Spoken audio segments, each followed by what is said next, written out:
about my project, and this involves winning the Green Cup Challenge.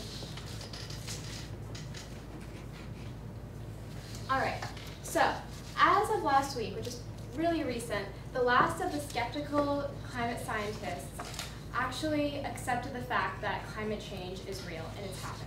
So we all know that climate change is real, and now all we have to do is kind of get the ball rolling and try to better the environment.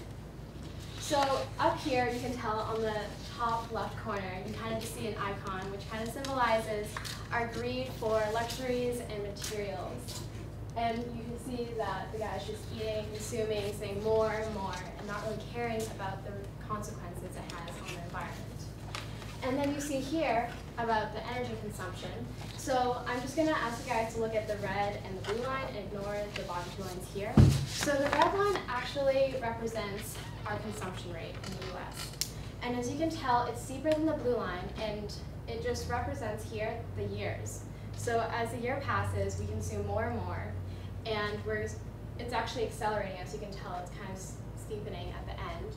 And the production is actually plateauing. So we are consuming more than we can produce for energy.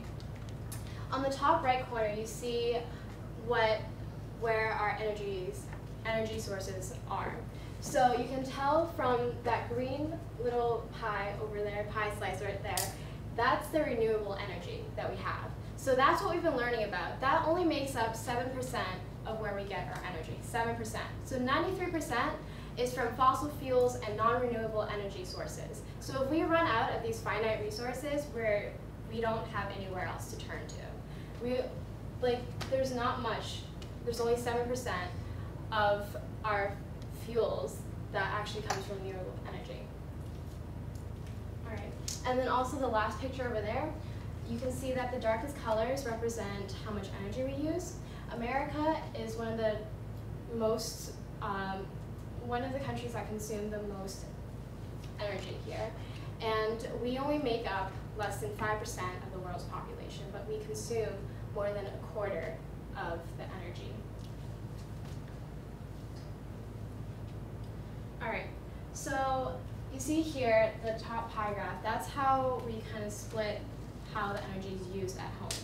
So you can kind of see here how careless we can become, because the third is just space heating. So if you ever leave a room and you leave the fan on, if you leave the AC on, that's wasting energy. And you might not think that it means so much, but it really does make a difference in the long run. And if you look up there on the right, the top column, the top row actually, excuse me, that's the US. Only a third actually considers climate change something grave. So we need to change that percent and actually have it become 100%. So that's where this project comes in. So how to fix overconsumption of energy? You conserve it. So I decided to bring this plan to my school. And that, through conserving energy, I wanted for our school to win the Green Cup Challenge. So I thought that putting a competitive twist on it will get more people inspired in our school and more inclined to partake in this. All right, and then also you might be wondering what the Green Cup Challenge is. The Green Cup Challenge is a national competition across the US that started in 2003, and it's pretty much where schools compete to see who cut down the most energy. So our school actually began last year, and we got last place. And we actually used more energy, so our percent of energy usage went up. So not only do I want to cut down on energy, I want us to win the Green Cup Challenge this year. So there are 4 steps I plan on taking to winning the Green Cup Challenge. So the first one, phase 1, would be gaining loyal support. The second is meeting with administrators and getting their support. The third phase consists of using that support and hosting fun events and spreading the awareness to the rest of the school. And the fourth is actually finally applying all of that awareness and energy into actually conserving. All right, so I'm just going to elaborate a little bit more on each phase. So this is phase 1. As you can tell from these pictures, these are like the strategies I'm going to use. So the first is I'm going to create a club, the Sustainability Club, because I believe that's a great place for people who share the same passion as me to congregate and discuss what we can do to better our school. Also, I'm going to send out school-wide emails to people just to shine some light on this so they're not completely taken aback when we have fun events.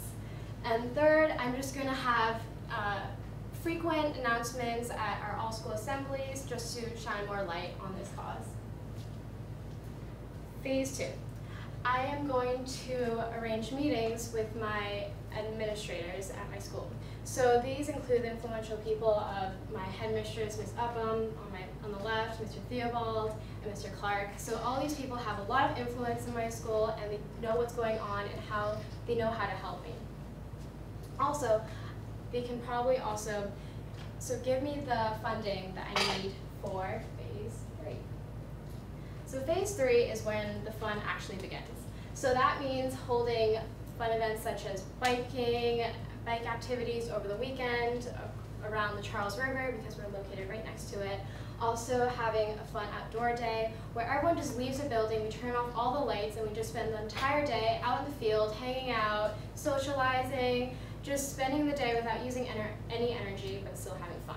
Also, I would use that funding to buy food and green shirts that we'll design with the school logo, so it's all school spirity, but is still eco-friendly. And the last one, the last phase will follow right after the fun events. So that's right after everyone's very motivated to just partake in this. So hopefully this time, everyone's just going to be inspired to just do little things such as unplugging unused electronics, carpooling together if you live close to each other, turning off the lights, and also making sure you don't print out more pieces of paper than you need. Okay, so winning the Green Cup Challenge is in my short-term goal. But the long-term goal, the reason why I really want to do this is to spread awareness to kids my age. Because I feel like people of our generation don't know enough about what's going on in the world. I guess maybe it's academics, social, not enough people know about this. So by bringing this challenge to light, hopefully more people will be more aware and more motivated to also become leaders and spearhead other activities and other plans. So a month after the Green Cup Challenge, I'm going to take a survey and see how many people are aware and motivated to do something. Also, energy conservation. Energy conservation, are we still doing it? So I'm going to also ask the administrators to give me maybe some bills and some numbers to see if we're still partaking in conserving energy and being cautious of what we use. And that pretty much wraps up my presentation. I hope this was informational, and thank you for listening.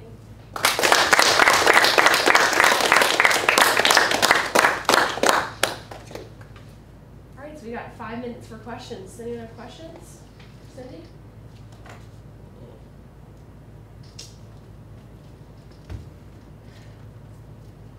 Yes, I have a question. How much money do you think you're going to ask the administration for your events if you figure out how much that's going to cost? I was thinking of asking $1,000 tops. I believe that the shirts would probably cost around $500, and also I would probably spend $500 on food and other supplies such as water balloons, just cheap supplies that aren't exactly expensive but still prove a point and really get some fun going.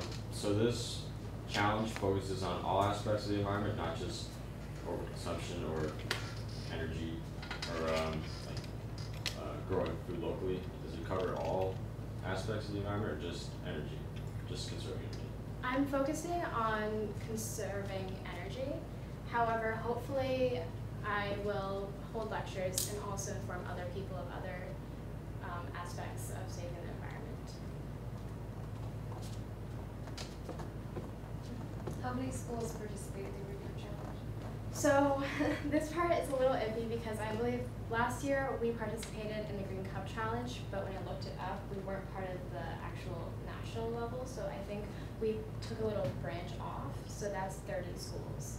But in the big actual branch, it's hundreds of schools around the U.S. I have a question. So you mentioned talking to people as part of phase 4 about taking like deliberate physical steps to, decrease their use of energy, etc. How do you plan on educating people about those specific tactics or ways in which to do that? I'm going to hold lectures every Monday. We have an all-school assembly, so I'm going to talk about tactics there. Just kind of give them keys and little tips here and there, and just sprinkle them around during the week so people don't forget about it. Also, I'm planning on making posters and putting them around school. So.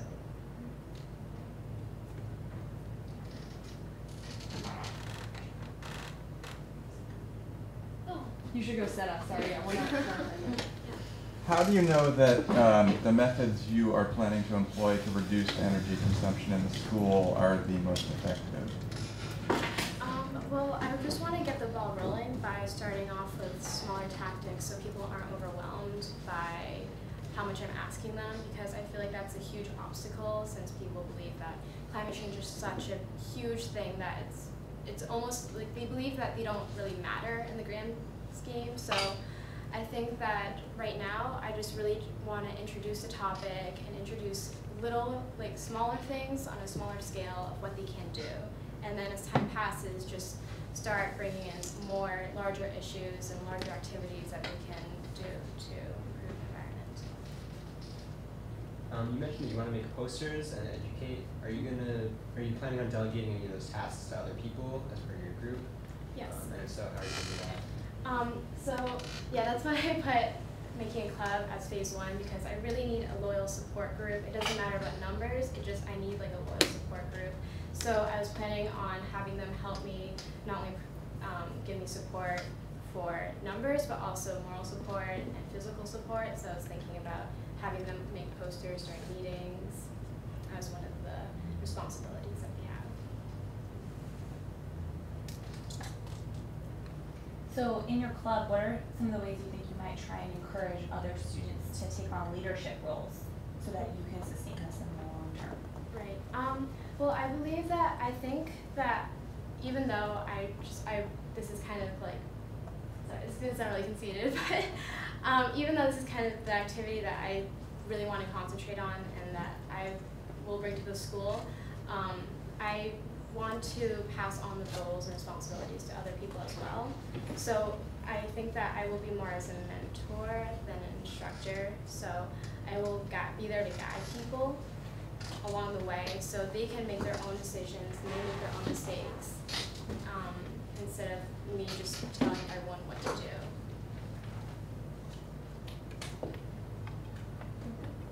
Great, thanks again.